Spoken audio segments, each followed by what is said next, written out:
welcome to This Week in Video Games episode 119. My name is Tom Kershaw and this is a podcast all about the world of video games.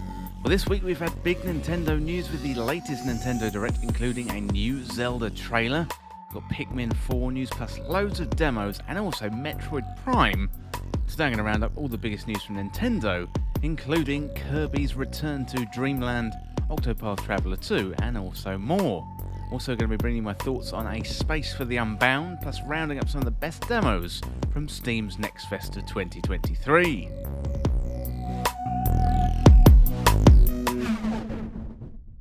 Now, welcome to the show, everyone. I hope you're well and you're having a good week. Yeah, I'm good this week, and we've had a huge week of news related to Nintendo, including that big Nintendo Direct, and today I'm going to be rounding up all the latest news, plus diving a little bit deeper into the latest Zelda Tears of the Kingdom trailer. For Nintendo fans, it has been very exciting this week, although for fans of certain live service games, well, it's been a tough week with many shutting down, including Rumbleverse Knockout City and Apex Legends Mobile. So later, I'm going to have a look and see if Destiny 2 fans need to be worried about this, given that one is a huge live service game.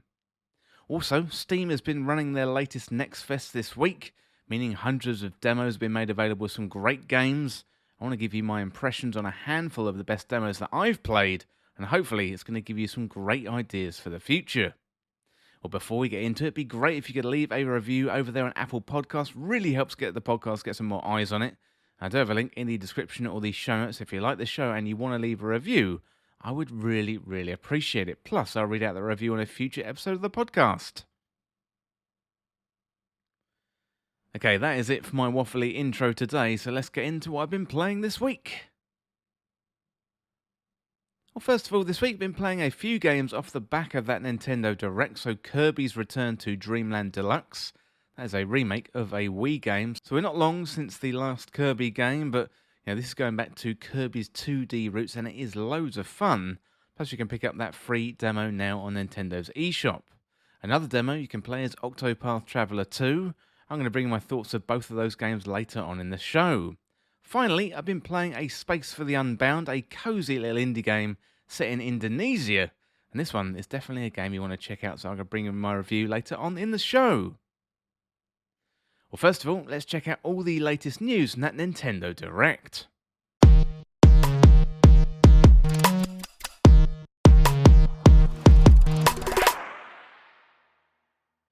Well, Nintendo are back this past week with their latest Nintendo Direct, and historically, February Nintendo Directs, well, they are big. Now, in previous years, we've seen announcements of Xenoblade Chronicles 3 and Splatoon 3, and Nintendo set expectations before, saying they'd be detailing games mostly coming in the first half of the year. So, Zelda Tears of the Kingdom was due in May, and the internet started stirring, and expectations were high.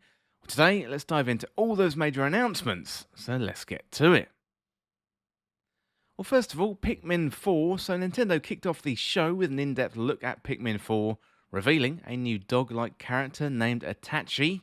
He can help out with enemies and also carry the player and the Pikmin across water.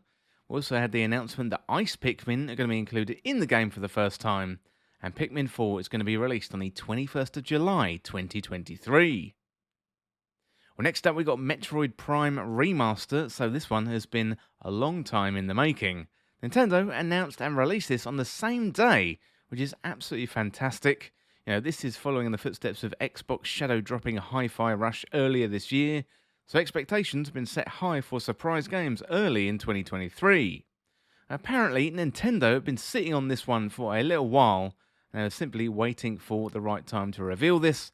Unfortunately, for Giant Bomb's Jeff Grubb and his hair specifically, this is a couple of months late, as he said it would release before the end of 2022. And unfortunately, he did have a bet on that with his hair, and he had to shave his head.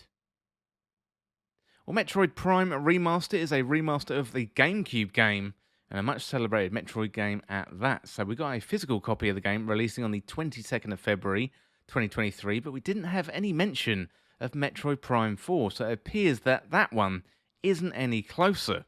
So previously we had thought the release of Metroid Prime Remaster might start the ramp up to the marketing of Metroid Prime 4, a game that got scrapped and then restarted back in 2018, or in 2019. Next up, really big announcement of Game Boy and Game Boy Advance games coming to Nintendo Switch Online. So a small collection of games have been made available just after the Nintendo Direct. So as well as shadow dropping Metroid Prime, well, they've also shadow dropped loads of Game Boy games and Game Boy Advance games. So the Game Boy games that are available at launch are Tetris, Super Mario Land 2, 6 Golden Coins, The Legend of Zelda, Link's Awakening DX, Gargoyle's Quest, Game & Watch Gallery 3, Alone in the Dark, The New Nightmare, and Metroid 2 The Return of Samus. We've got Wario Land 3 and Kirby's Dreamland. So Kirby's Dreamland is one of my favourite Game Boy games of all time, and I've still got that cart and an old Game Boy somewhere. You know, Game Boy games also have the option of a filter to make it look like a Game Boy Color, or Game Boy Pocket to increase that nostalgia factor. Well, the Game Boy Advance games that are going to be available at launch are The Legend of Zelda, The Minish Cap, Super Mario Advance 4, Super Mario Bros. 3, you've got WarioWare Inc., Mega Micro Games, Kurin, Mario Kart Super Circuit, and Mario and Luigi's Superstar Saga. These games also support local and online play with friends. And more games are going to be added into the future with The Legend of Zelda, Oracle of Seasons and Ages, the Pokemon trading card game, Kirby, Tilt and Tumble, Metroid Fusion, that is absolutely fantastic, Kirby and the Amazing Mirror, Fire Emblem, F-Zero, Maximum Velocity, and also, this one is an absolute classic, this one is Golden Sun. So this one was a real solid announcement for me, and it gives me the chance to catch up on some classic Zelda games. So I didn't have a Game Boy past the original Game Boy, and I missed out on the Advance completely, so it's going to be nice to go back to the Zelda handheld games like Oracle and Minish Cap, plus also Metroid Fusion as well. Well, next up we've got The Legend of Zelda Tears of the Kingdom, so Nintendo unveiled more information related to Tears of the Kingdom. Previously, we only had 90-second teaser trailers, but this one went into more detail, clocking in at about 2 minutes 20 seconds. We got more information about Ganondorf, looks like Link can build vehicles, plus we got a better look at Link's green powers. Now, the overall tone of the trailer was darker, and it was really interesting to hear Ganondorf's voice. I'm going to get into much more detail with Tears of the Kingdom later, but this was really, really exciting stuff and what every Nintendo fan wanted. So as well as the game, we got a nice collector's edition, plus a new amiibo, and confirmation of amiibo support that changes Link's glider design based on the previous game. So The Legend of Zelda Tears of the Kingdom is still set to be released on the 12th of May 2023. Next up, we had news about Advance Wars 1 and 2 Boot Camp and a confirmed release date. So Advance Wars was put on hold because of the war in Ukraine. It's finally time for this one to see the light of day. It's releasing on Nintendo Switch on the 21st of April 2023. Next up, we got the Mario Kart 8 Deluxe Booster Pass Wave 4. This one is coming in spring 2023, included new courses, plus we're getting a new playable character for the first time in a while with Birdo. Returning characters from other Mario Kart games are also coming really, really soon. Next up, we got a few expansion pass announcements. So Splatoon 3 announced a hefty expansion pass. It's going to go back to Splatoon 1's Inkopolis. The Squid Sisters are returning for special concerts when the first wave of DLC arrives this spring. Side Order is another wave coming later on, and this one looks very avant-garde, black and white, and very different. Personally, I really, really love the look of this one. Well, Xenoblade Chronicles 3 announced their next wave of DLC, which is due for release on the 15th of February. It's going to add new heroes Masha and the Arc Sage Gauntlet. That offers roguelike battles, so Volume 4 is set to arrive later this year with a new story scenario for players. And Fire Emblem Engage as DLC coming with new characters called Chrom, Robin, Samilla, and also new story DLC. Next up, we got some good demos coming out, available right after that Nintendo Direct. So Kirby's Return to Dreamland got a new trailer ahead of the release on the 24th of February, plus a demo to play. So if you want to try that one out, jump into that demo on the Nintendo eShop. Octopath Traveller 2 has got a demo as well, and then your progress carries over to the main game. And I was a really, really big fan of the original Octopath Traveller, and this one looks to add 8 new stories into the game. Sea of Stars, a game that I featured on a recent This Week in Video Games podcast, also got a demo from the creators of The Messenger, and this one is an old school RPG. And if you want to check out more of that, then dive into that demo that's free on the eShop. That one is coming, and then the full game is going to release on the 29th of August 2023. We also had some other notable announcements. So Disney's Illusion Island looks fantastic. It's a co-op platformer with Mickey, Minnie, Goofy and Donald Duck. Each player has their own special abilities and looks like a whole load of fun. That one is set to release on the 28th of July 2023. Bayonetta Origins, Cereza and the Lost Demon got a gameplay trailer. And that one's a prequel to Bayonetta with a young apprentice called Cereza. That one goes into detail about Bayonetta's early days alongside her demon Cheshire, and players can use elemental powers of wood, rock, water and fire, all to solve puzzles. Dead Cells Return to Castlevania is coming on the 6th of March 2023. This one is the perfect crossover and includes music and weapons from the Castlevania series, plus you can fight bosses like Dracula alongside Simon Belmont, so if you're a fan of Castlevania, this DLC is an absolute no-brainer. Well, those are the major headlines from my point of view, but head on over to Nintendo's YouTube channel to catch up on the rest of the Direct if you want to see the full details. Well, that is it for now for the major headlines from that Nintendo Direct in February 2023. But next up, let's dive a little bit deeper into The Legend of Zelda Tears of the Kingdom and also that new trailer.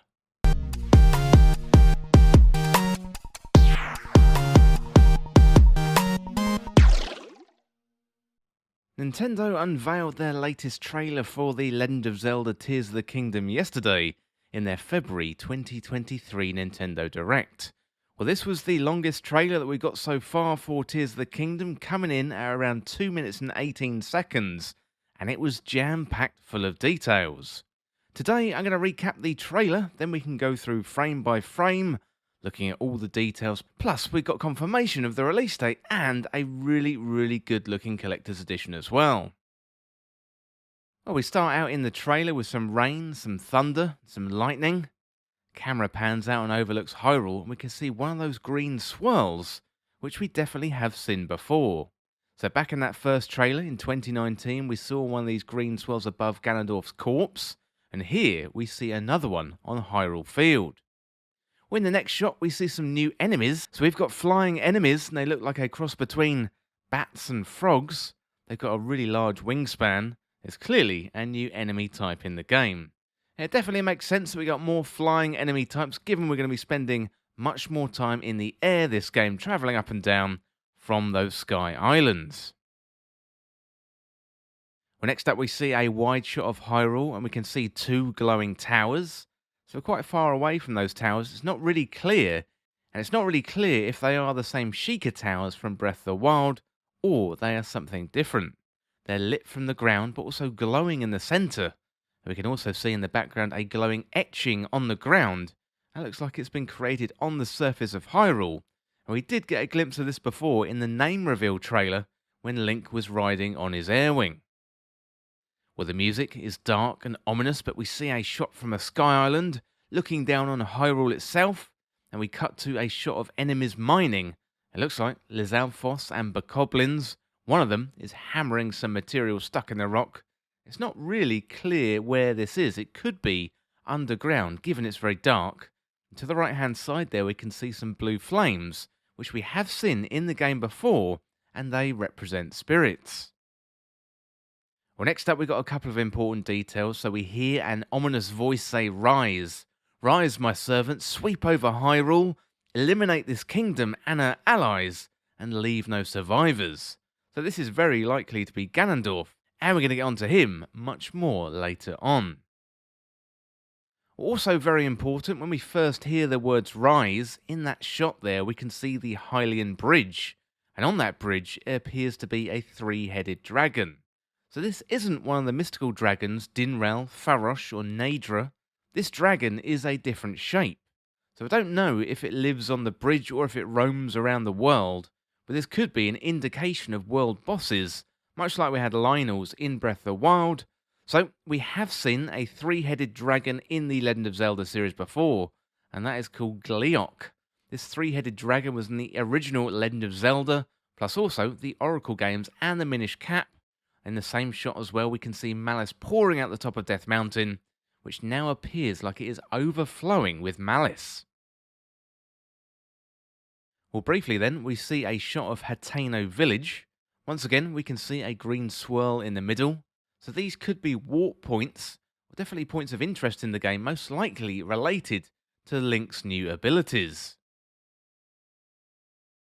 Well, next up we can see Link looking up at a blood moon, and the blood moon cycle was very important in Breath of the Wild, where Ganon's power was very, very strong, and Princess Zelda struggled to hold him back. So we saw the demise of Calamity Ganon at the end of Breath of the Wild, but given we've got a full blood moon here, and it is looking even more deadly than ever, it appears as if this is signalling the return of Ganondorf. Projectiles of malice shoot from somewhere. At first it looks like it's coming from the blood moon, but the angles aren't very clear. Then we see a huge explosion, followed by the ground crumbling and Hyrule Castle raising into the sky. All bokoblins are being hit by this projectile malice, and it appears as if they're being transformed. And they also have spiked horns coming out in the middle of their heads, and we can see more enemies get hit by malice, and perhaps even a couple of new enemy types. Well, Link gallops by on his horse, and we move to a shot of Link standing in a blue circle, which has a Sheikah symbol underneath his feet, and he's surrounded by what looks to be guardian legs, mechanical, reaching arms or legs with pincers, looking to grab and cause harm to Link. We can see more bokoblins and also a Hinox chasing Link, and then Link running and jumping off a ledge in Hyrule in classic Link style, using his glider to full effect. We then see Link battling a huge boss. It appears to be made from cubes. Link then backflips out of the way before this huge creature slams its fist into the ground. Then Ganondorf's corpse is reanimating, sitting up. Then we cut to a shot outside of Hyrule Castle, with Malice bursting from the ground, propelling Hyrule Castle into the air. Then we can see Ganondorf standing on a ring, arms raised, rising and shouting into the air, followed by a close-up of his eyes glowing red. Now, I think if there was any doubt that Ganondorf would be back, we can forget about that doubt now. Not only is he back, he also seems pretty angry as well. Well, Princess Zelda then says, "But Link, I'm not sure you're going to be able to stop him." And I'm assuming here that she's talking about Ganondorf. Now, what exactly happens in that scene where Link and Zelda find Ganondorf's corpse underground is unknown at this time, but we are getting more and more clues as to what is going on. Link then dives from a sky island, eyes closed and falling. He's using a bow and arrow which appears to be homing in on enemies, which may be a new arrow type that we haven't seen before. Link then grinds on some railings using his shield as a skateboard, or a makeshift surfboard. Well, next up is very interesting indeed. So Link is using his right arm and projecting green magic out of it, and appears to be controlling some kind of puzzle piece. He's up here in the sky on one of these sky islands, and given we haven't seen the shrines just yet, it could be the Sky Islands are replacing the shrines. We have to explore Hyrule and solve puzzles here in the sky. Now, that isn't confirmed, just looking at what we've got here in front of us on the screen. Now, I don't think we've seen shrines. Do correct me down there in the comments if I'm wrong. And they were such a massive part of the original Breath of the Wild. Now, it was all about promoting that exploration. You had to explore and find them. The Sky Islands would work a little bit differently, because you can easily see them in the sky. You wouldn't really have to explore to find them. We're just going to have to wait and see what happens here, but Link looks like he's solving a puzzle with his right arm and that green magic. Well, next up we've got some new weapons, so it looks like Link is using some kind of cannonball projectile throwing device, which explodes onto some rocks. We've seen Link using a flamethrower, now we're seeing him throwing explosives. So it's really, really good to see some new items or weapons to use in Tears of the Kingdom. We then see a mystical creature, which looks like it could be some kind of spirit. Perhaps it's Princess Zelda. Maybe she died, and she's now a spirit. Link appears to be holding out his right hand, and this new right hand with long nails is holding the hand of this mystical creature. This could be a dead Princess Zelda, or it could be a manifestation of the goddess Hylia herself, reaching out to Link and lending him her power. Well, Link is looking up into the sky, looking through his fingers, clenching his fist, extending his fingers once again, looking in wonder at his right hand, so perhaps this is the moment where he gets his new abilities. We cut to Link using his new powers, raising something out of the water, and at first I was just thinking this was a block of some kind, but actually it turns out to be a wheel, and we see that used later on in vehicles. So this power looks very similar to the Magnesis power from the original Breath of the Wild, although this time perhaps things don't need to be metal. It appears to provide some kind of confirmation that Link doesn't have the Sheikah Slate, and instead he's using his right arm to create those powers which mimic the runes from the original Breath of the Wild. So Nintendo could attempt to simplify all those runes down into a couple of arm powers, but we've seen Link using the green magnesis replacement a couple of times in this trailer. Well, as I mentioned before, Link raising that wheel out of the ground before. Next up, we see a shot of Link driving a car or a vehicle of some kind. It appears to have 4 wheels, 2 headlights on the front, and what appears to be some kind of energy cell in the middle. So really interesting with this car, those back wheels look very, very similar to the wheel that Link raised out of the water. So it could be we have to travel around Hyrule, gather items and pieces of vehicles and put them together.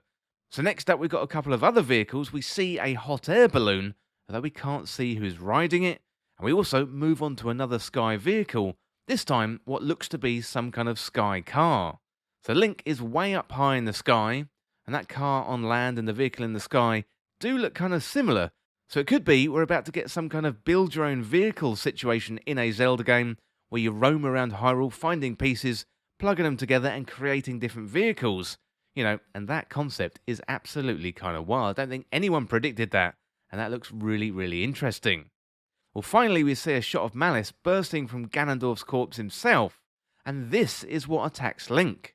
We see Link in anguish, half of his shirt has been burnt off, his arm is scorched, and then Link dives down and reaches out to Princess Zelda. We hear that phrase, "Please, lend him your power."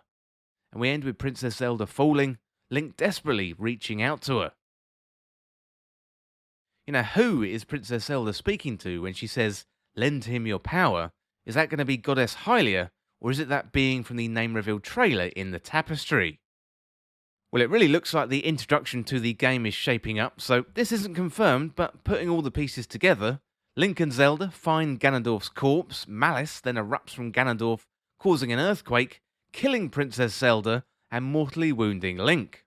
Ganondorf instructs his new Malice-infused minions to destroy Hyrule, and Link is given new mystical green powers which he can control with his right hand, and then we have to beat back the dark forces of Hyrule, and perhaps find a way to resurrect Princess Zelda from her death, and repair the Master Sword.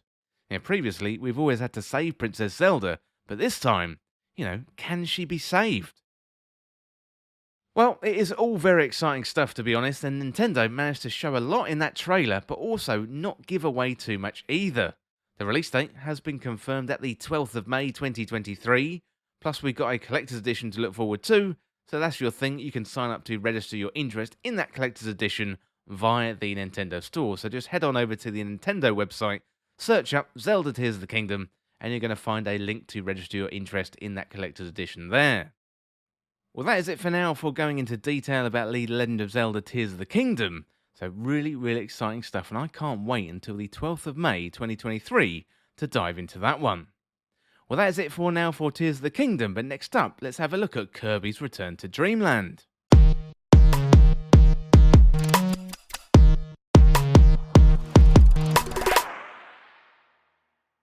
Well, Kirby's Return to Dreamland is set to hit Nintendo Switch later in the month, plus it's got a free demo available right now on Nintendo's eShop, so it's not been too long since we had one of the most successful Kirby games in history released on the Nintendo Switch, and we're going back to Dreamland with this remake of Kirby from the Wii era. Originally, this one was released in 2011, but Kirby's Return to Dreamland Deluxe is an upgraded version of the Wii Kirby Adventure. So in contrast to the last 3D outing, this one is a return to Kirby's 2D roots. The original was considered to be a fairly successful game for the time, but Kirby had a number of remakes across handheld and home consoles over the years, so this one is just another good excuse to go back into Dreamland. Well, the game is set for release on the 24th of February 2023, and the most recent Nintendo Direct was a really good reminder, diving deeper into the gameplay and also the minigame mechanics. Kirby games have a long history with little minigames, and Return to Dreamland Deluxe is absolutely no different. The original featured games like Ninja Dojo, Samurai Kirby, Smash Ride, and various copy ability challenges, and Return to Dreamland Deluxe includes one new minigame called Magalor's Tome Trackers, and that looks like a memory game, so all the original minigames return bigger and better than ever. Kirby also has a new copy ability, adding to the vast array of copy abilities we've seen from Kirby over the years. The thing that struck me playing this demo was how many copy abilities that get thrown at you in a very short space of time. So this game is all action. This game as well has roughly 24 copy abilities, which keeps the gameplay feeling fresh all the way through. So we've got our standard copy abilities like Cutter, Beam, and Ninja, and the Switch port also includes Mecha copy abilities. So Mecha Kirby has lasers plus a massive close range punch, and it takes Kirby's copy ability and turns it up to 11. Kirby's Return to Dreamland can be played in single player or co-op, and even up to 4 players can play together. Secondary players can play as Meta Knight, King Dedede, Bandana Waddle Dee, or alternate versions of Kirby. So when the original was released, the game did get some feedback from fans saying the multiplayer made it a little bit too easy, but Kirby is targeted for a younger audience, given the nature of the game. Classic enemies like Waddle Dee, Blade Knight, and Poppy Brothers, well, they are back. A mixture of bosses are back too, with the Wispy Woods, Mr. Doota, and also sub-versions like Galactic Knight, like Galacta Knight and Waddle Tank, and also Robo Dedede.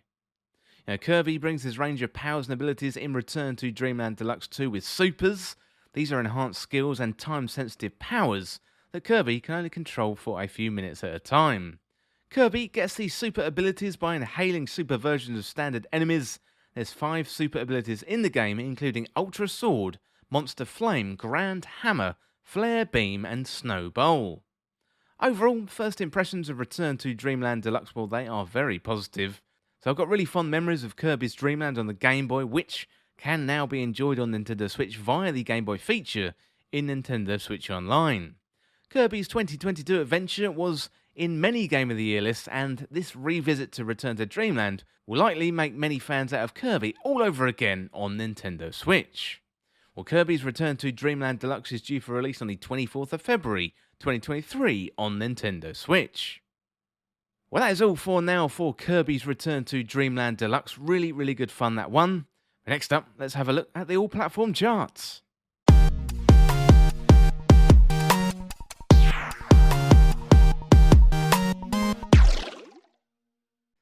Well, number 10 this week, we got SpongeBob SquarePants, The Cosmic Shake. At number 9 is Pokemon Violet, that is holding steady at number 9. At number 8, we got Grand Theft Auto 5, up 3 places in last week's number 11. At number 7 is Minecraft, up 3 places from last week's number 10. At 6, it's Nintendo Switch Sports, up 2 places from last week's number 8. At number 5, it's Call of Duty Modern Warfare 2, up 1 place from last week's number 6. At number 4, it's Mario Kart 8 Deluxe, up 1 place from last week's number 5. And at number 3, it's Dead Space, that is down 2 places from last week's number 1. Number 2, it's God of War Ragnarok, up 1 place from last week's number 3. And back in at number 1, it's FIFA 23, and that is up 1 place from last week's number 2. Well, that is it for now for the all-platform charts, but next up, let's check out my first impressions of Octopath Traveller 2.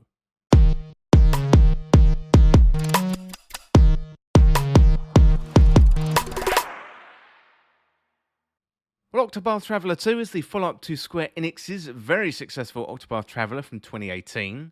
Now, this time, it tells the story of 8 new characters. Today, I'm going to check out all the new cast and the stories that we can expect from the upcoming sequel due for release on the 23rd of February, 2023. Well, Octopath Traveller 2 was featured in the latest Nintendo Direct, and that was followed up with the announcement of the free demo. So Square love to do this.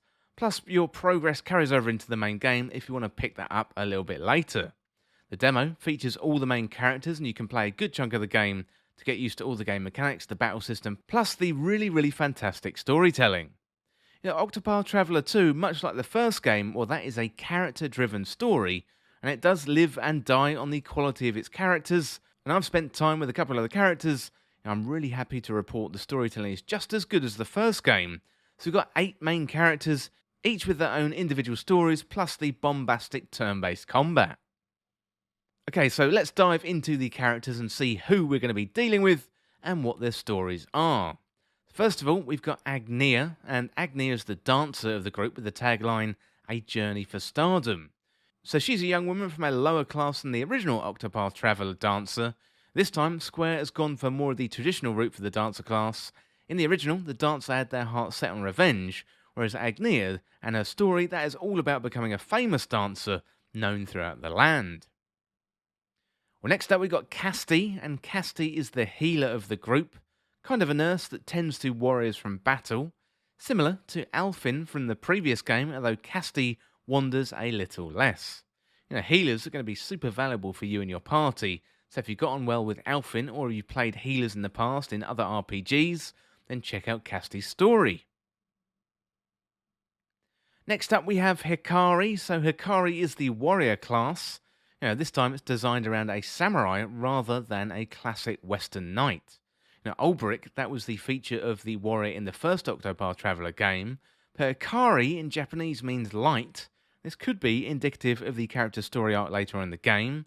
Hikari also has a horse companion, which is really helpful for getting around. Well, next up we got Ochette. So Ochette is the hunter class of Octopath Traveller II.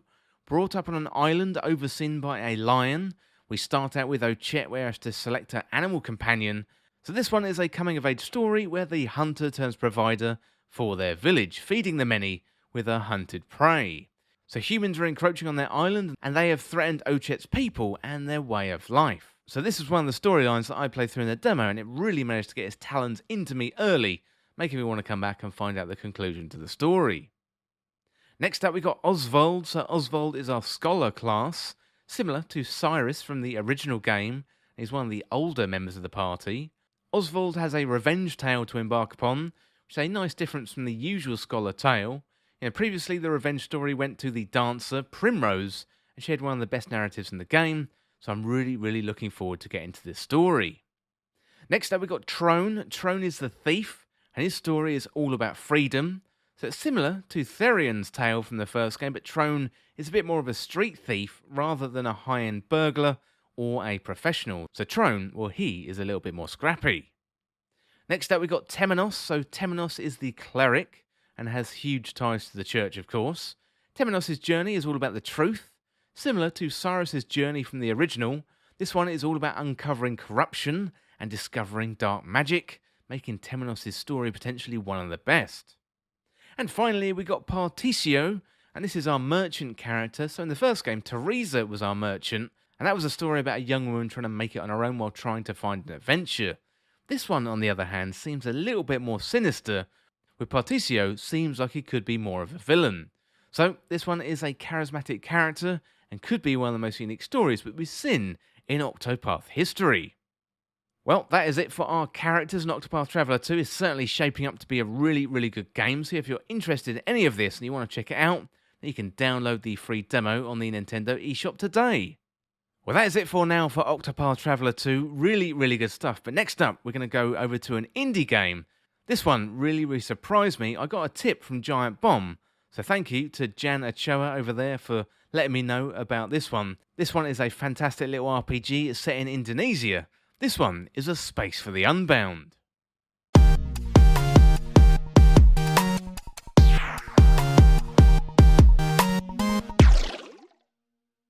Well, Space for the Unbound is a beautiful indie game, and it deals with the raw emotion of a small group of teenagers in 90s Indonesia. Sometimes this is hard-hitting, sometimes it's funny and awkward at the same time, but A Space for the Unbound is going to draw on your heartstrings while entertaining you all at the same time. The game opens up with a prologue, which is a tale of two friends helping each other out, although unfortunately for one of them it all ends in tears. So after the prologue, the game then moves into a more regular narrative adventure following Atma, a teenager at school in a rural town in Indonesia. The town itself is quite quaint. There's food carts, people wandering the street that you can chat to, and it's all pulled together in an attractive pixel art style. All the regular experiences of teenage life are here. You've got dates, school, parents. It certainly took me back to a time and place in my life which I could relate to. A Space for the Unbound paints a specific picture of Indonesia through the music, the food, the posters on the wall, so if you're connected to that culture in any way, this one is going to be really refreshing and no doubt even more powerful when it comes to the nostalgia. Well, the game paints a picture of relative normal life, but managed to bind elements of the paranormal here as well, which is a huge theme of the game, blending reality and mystery and blurring the lines in between. The developer, Mojikan, does a great job of setting the scene specifically to Indonesia, However, it feels like something that we can all relate to, which is a really fine skill for the developers to have. Now, Space for the Unbound can feel a little bit unbalanced at times with its pacing. You go about your daily tasks, and sometimes it feels like nothing really happens, but I do recommend sticking with it because it is all building up to something, even though the signals aren't very clear. So you go to school, but the girl you're seeing wants to take off. Now, you've got to rescue a cat from going up a tree. These little tasks can feel a little bit directionless sometimes, but keep going. The payoff is definitely worth it, and then some. One of the main mechanics in the game is called Space Dive, where Atma can dive into the minds or the hearts of people with the help of a magic book. It's kind of like the movie Inception, where you manipulate objects in their mind to essentially change their mind, and we dive into their minds and rearrange a few objects or solve a simple puzzle. And presto, they've been persuaded. As you progress through the game, the puzzles get more complex as you've been jumping into minds, minds within minds, and different timelines and collecting items to place in mines. There's combat sections in the game as well, with combat similar to Street Fighter, which at first does seem a little bit out of place, but it really does turn into a fun time. So we've got the space diving and the combat. There's also an element of collecting too in the game, so we're tasked with collecting bottle caps, filling a storybook, and working through many cat-based tasks and mini-puzzles. So a Space for the Unbound is subtly funny, plus very touching at the same time, leading to an overall package that you're going to likely remember for a very, very long time. The ending is truly something to behold, something that shouldn't be spoiled, but well worth playing the whole game for, and it's something fantastical and memorable, and definitely something I will not forget. Well, the developer was Mojiken, the publisher is Toad Productions, it's available on PC, Nintendo Switch, Xbox, PS4 and PS5, and was originally released on the 19th of January 2023.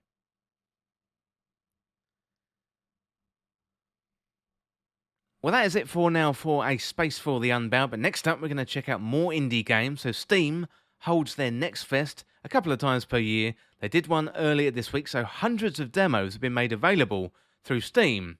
So next up, let's round up 6 of the best demos that I've seen on Steam's Next Fest.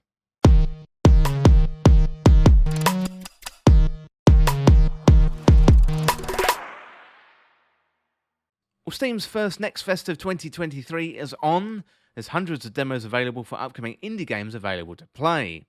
As well as being able to get hands-on time with many great new games, it's also a really good indicator of some of the best indie titles to release in 2023. Well, today I'm going to dive into 6 of the best demos I played. Okay, first of all, we've got Bleak Sword DX. So this one is from Devolver Digital, and it's very minimalist. It's a retro dark fantasy game coming to Nintendo Switch and PC. So the original Bleak Sword was released on Apple Arcade back in 2019, and DX brings the game to the masses. So it's a brutal combat game with basic RPG mechanics set against a world of black and white and red pixel art graphics. So you play as a swordsman exploring a fantasy landscape. The levels are small, self-contained squares of land, and your objective is to defeat all the enemies on the square to progress to the next level. Along the way you can level up and collect items, so combat is relatively straightforward. You can strike, you can block, you can parry, you can dodge, and you can counter, and the game feels really, really good. And it's also great to get our hands on it outside the Apple ecosystem, and hopefully the game finds legions of new fans, and it's definitely one to look out for later in 2023. Well, next up we got Dark and Darker. So this one is a multiplayer dungeon crawler, which has had a great start to life. So it's already reached over 100,000 concurrent players on Steam's Next Fest, and it's constantly at the top of the demo charts. So in terms of gameplay, this is like a combination of Skyrim and Escape from Tarkov. It's a dark fantasy dungeon crawler.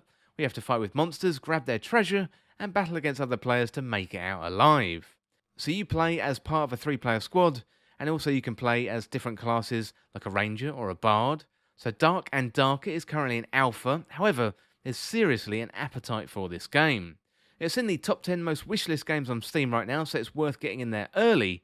We don't have a firm release date just yet, but expect the excitement to build throughout 2023. Okay, next up we've got The Last Case of Benedict Fox. So this is a combination of a Metroidvania and detective game, as Benedict Fox tries to uncover the mysteries of a murder of a young couple. So Fox has a demon sidekick, and that allows you to explore the memories of the dead. And Fox uses this power to explore the mind of his dead father, which means the play space you inhabit becomes twisted and surreal as Fox explores memories and thoughts. So you've got different weapons like a knife and a pistol and supernatural powers, and the game does have some really surreal features as well, such as Harry Houdini as a merchant in the game, plus you can unlock new abilities by visiting a tattoo artist. So the game features a great mix of combat, storytelling, detective work, and it all works together surprisingly well. This one is due for release in spring 2023, and it's definitely one to watch later in the year. Well, next up we've got Pixel Shire. So this one is a town builder where you've got to grow your community in an RPG sandbox adventure. Pixel Shire combines town building, exploration and combat very well together, so you can master trades, get to know your neighbours and explore the content of Arcadia. The game has a number of standout features like creating your ideal town, you can build and decorate your own house, plus invite citizens to join you. The game has elements of Animal Crossing and Stardew Valley, and if this one sounds like your thing, I definitely recommend checking out Pixel Shire. Next up we've got Planet of Lana. So this one comes from a Swedish developer, Wishfully, and it gives me Limbo vibes. So Planet of Lana is a puzzle platformer where you play as a female lead with a small companion. You've got to work together to solve puzzles, open paths for each other, and Lana can point to instruct where the creature should go, as well as run, duck, jump and crouch. So you can interact with objects and you can also die quite easily, which produces that limbo-like ragdoll effect. Visually, it's a very good looking game with a handcrafted look and feel. So it's bright, it's breezy and colourful, which is a stark contrast to Limbo, plus the companion mechanics really set it apart. So it's a game that had a lot of build-up, being featured in various 2022 showcases last year. However, it's great to finally get our hands on it, and it's scheduled for release on Xbox and PC in spring 2023. Well, finally, for my last one, I've got Radio the Universe. This one immediately caught my eye when scrolling through the demos. It's an action RPG developed and published by 6E, plus it's a good success story coming from Kickstarter. It's got a retro-inspired pixel art graphics, takes place in a gothic cyberpunk setting, where a female protagonist wakes up to find herself in a skyless and desolate city called Null Module. Regarding the gameplay, it's top-down combat plus an element of open-world exploration. So you've got melee and range combat, plus when you die, you leave behind unspent energy similar to Hollow Knight or Dark Souls. These points can then be used to upgrade your character at various kiosks throughout Null Module, so Radio the Universe also contains boss battles, environmental hazards, and also puzzles as well. Well, those are 6 of the best demos that I played during Steam's Next Fest, so hopefully that has given you some ideas for the future. And that is it for Steam's Next Fest for now, but next up, let's have a closer look at some of these live service shutdowns.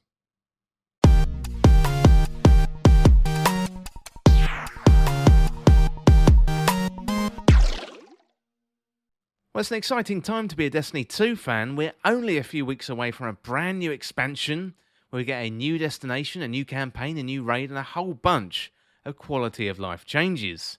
Yeah, Destiny 2 seems to be doing well, but the environment around it, is having a very rough time with live service games getting shut down left, right, and centre.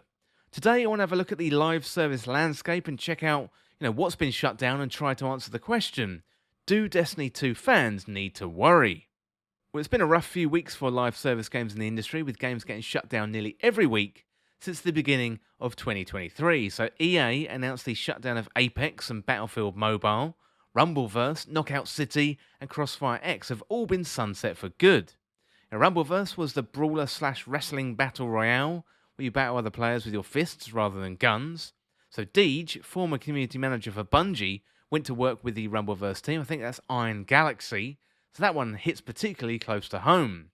Knockout City was the dodgeball online multiplayer game, and that one seemingly got off to a great start, only to be shut down a few months later. Although good news for that one, you can still play it offline. Rumbleverse, Apex and Battlefield Mobile didn't even manage to last a year, whereas Knockout City was closing in on nearly 2 years. But it goes to show that there's major competition out there at the minute. It's not easy to keep these live service games up and running. The big hitters in that space are Fortnite, Call of Duty Warzone, Apex Legends and Genshin Impact, and also, I guess, Final Fantasy XIV. And getting players to convert to your game when they've got entrenched habits with other long-term live service games, well, that is a tough business. That isn't the end of it either. So Turtle Rock Studios announced they wouldn't be making any more content for Back 4 Blood, the spiritual successor to Left 4 Dead, as they decided to cut their losses and move on to their next game. So it's really tough for the new guys, and it makes it tricky to innovate in that space. So if you said to me that Rumbleverse would have been shut down not even a year after it launched, I would have laughed, given all the Epic Games money behind it. But the numbers, like reach, time spent, frequency, just must not have been there. So here's a quote from the Rumbleverse team. When you work on a video game, you imagine the community is going to show up and play it someday. For years, we dreamed about a lively city filled with people fighting to become a champion, and we strived to create a vibrant place that celebrated the competitive spirit. Our goal was to bring back joy to online multiplayer gaming.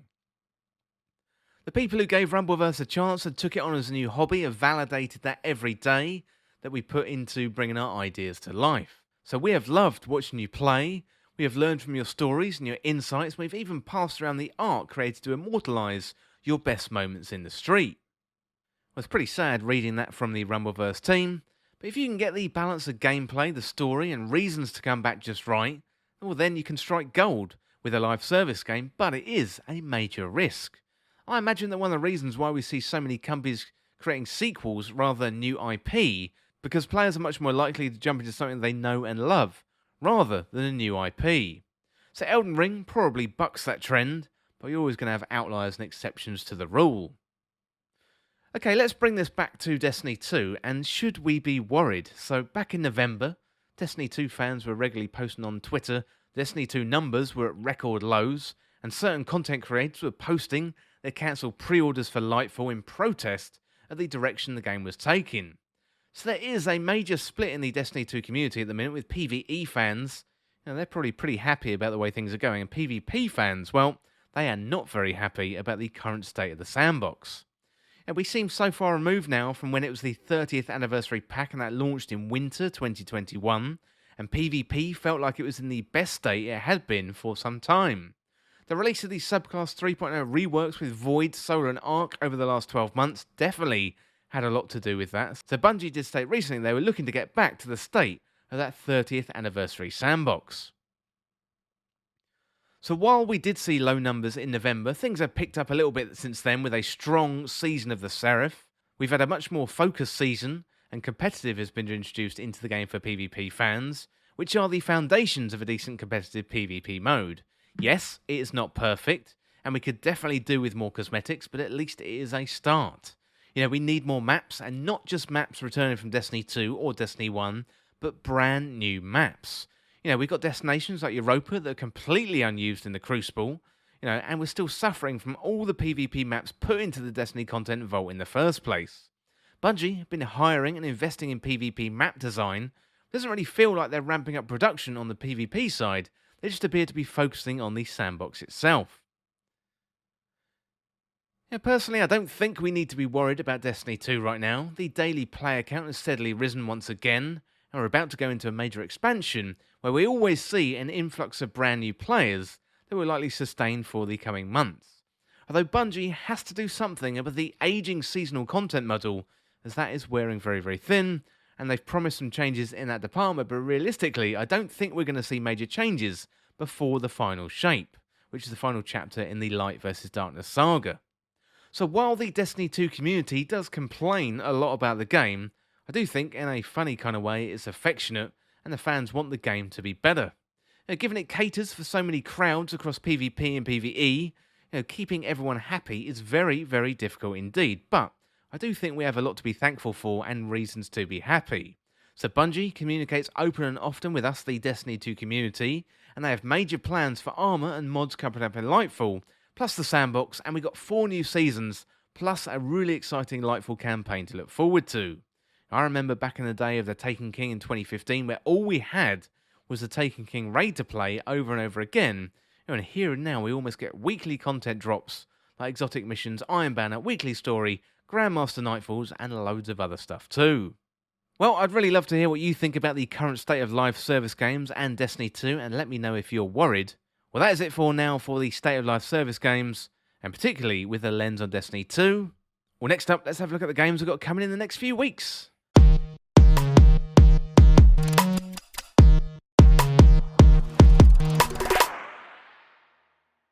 Okay, first of all, on the 14th of February, we've got quite a few games here. So Blanc, that is on Switch and PC, and Journeys to the Savage Planet, that is PlayStation 5, Xbox Series S and X. Souls of Chronos, that is PS5, Switch and PC, and Tomb Raider Reloaded, that is on iOS and Android. We got Wanted Dead, that is on PS5, Xbox Series S and X, PS4, Xbox One, and PC. Then on the 15th of February, we've got Pharaoh, A New Era, that's on PC, and Returnal, that is on PC as well. On the 16th of February, we've got Shadow Warrior 3, PS5, Xbox Series S and X. We've got Theatre Rhythm Final Bar Line, PS4 and Switch. Then on the 17th of February, we've got another few games. So Gigantosaurus Dino Kart, PS5, Xbox Series S and X, PS4, Xbox One, Switch and PC. We've got Tales of Symphonia Remastered, PS4, Xbox One and the Switch. We've got The Settlers New Allies, that's coming to PC. And Wild Hearts, and that's PS5, Xbox Series S and X, and also PC as well. So that one looks really, really exciting. Then on the 21st of February, we've got Aka R, PS5, Xbox Series S and X, PS4, Xbox One, Switch and PC. We've got Atomic Heart, so PS5, Xbox Series S and X, PS4, Xbox One and PC. And Like a Dragon Ishin, PS5, Xbox Series S and X, PS4, Xbox One and PC. Then on the 23rd, we've got Blood Bowl 3, that's PS5, Xbox Series S and X, PS4, Xbox One, Switch and PC. And we've got Company of Heroes 3, that's coming to PC on the 23rd. Also on the 23rd, Sons of the Forest, that one is on PC. Then on the 24th, we have a few games, so Clive and Wrench, PlayStation 5, PlayStation 4, Switch and PC. Kirby's Return to Dreamland Deluxe, coming to Nintendo Switch. And Octopath Traveller 2, that one is coming to PS5, PS4, Switch and PC. Well, that is going to be it for this week's episode, and if you want to get involved in the show, get in contact through patreon.com/thisweekinvideogames or podcast at thisweekinvideogames.com, or you can hit me up on Twitter at TWIVGpodcast. If you enjoyed this podcast or found it useful, liking and sharing it would really help me out. Otherwise, check out the other podcasts in the feed. Well, thanks again, and I'll see you soon.